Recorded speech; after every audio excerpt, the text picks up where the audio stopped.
आज मैं कक्षा शास्त्री प्रतिष्ठा प्रथम खंड के ज्योतिष विषय के छात्रों जन्मपत्र दीपक में विंशोत्तरी या पंचधा दशा एवं महादशा ज्ञान के बारे में बतलाने जा रहा हूं। आप लोग ध्यान देंगे। दशा 5 प्रकार की होती है।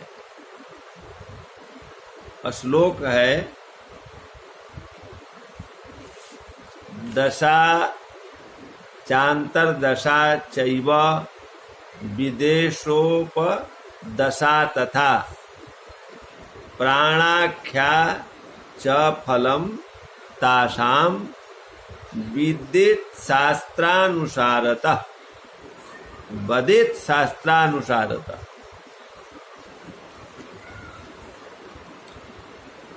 इसके मुख्य भेद के बारे में बतलाया गया है। जो 5 प्रकार का है, पहला है महादशा, जिसको हम वर्ष कहते हैं। दूसरा है अंतरदशा, जिसको वर्ष मास कहते हैं। तीसरा विदशा यानी प्रत्यंतर दशा, उसको मास दिन कहते हैं, मासा दिन। उपदशा वो सूक्ष्म दशा है, जिसको हम दिन घटी में लेते हैं। और 5वां है प्राण दशा, उसको हम घटी पल में। ये विंशोत्तरी 5 प्रकार की दशाएं बतलाई गई हैं। कतिपय आचार्यों का कथन है कि शुक्ल पक्ष के दिन में या सूर्य की होरा में जन्म होवे तो विंशोत्तरी दशा ही लेनी चाहिए, न कि अष्टोत्तरी दशा लेनी चाहिए। मार्केस का विचार भी विंशोत्तरी दशा के ही द्वारा किया जाता है, न कि अष्टोत्तरी। और इनके फलों को शास्त्रानुसार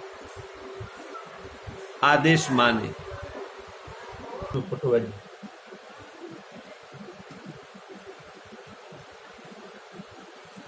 महादशा ज्ञान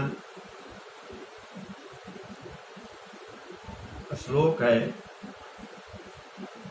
सुकीर्तिकादि नवकात्रिकभेरविन्दु भौमार्गुजीव सन्निवीक्षि शिखा भार्गवाणाम् षड्दिङ्नगे भविधु भूपनवेन्दुशैल भूभूधरा नखमितः क्रमतो दशाब्दः।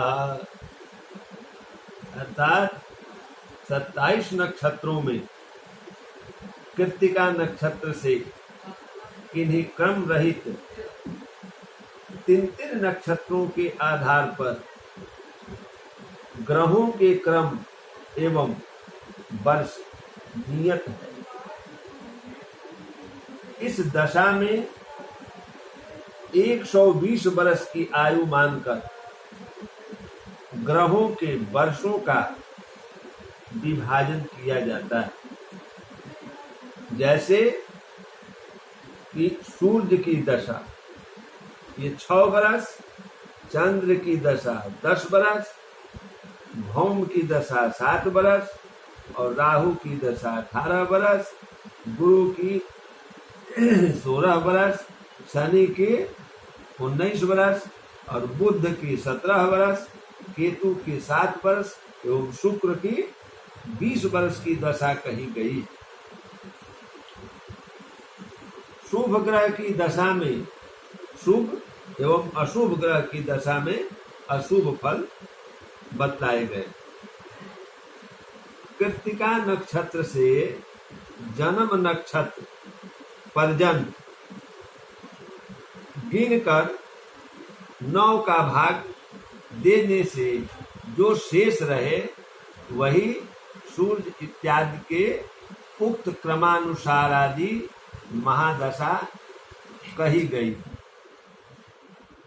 जैसे उदाहरण कि जन्म नक्षत्र, मान लीजिए कि जन्म नक्षत्र अनुराधा है और कृत्तिका से अनुराधा तक हम गणना की करेंगे तो 15 संख्या हो, इसमें 9 का भाग दे देंगे तो लब्धि 1 प्राप्त हुआ और शेष 6 रहा।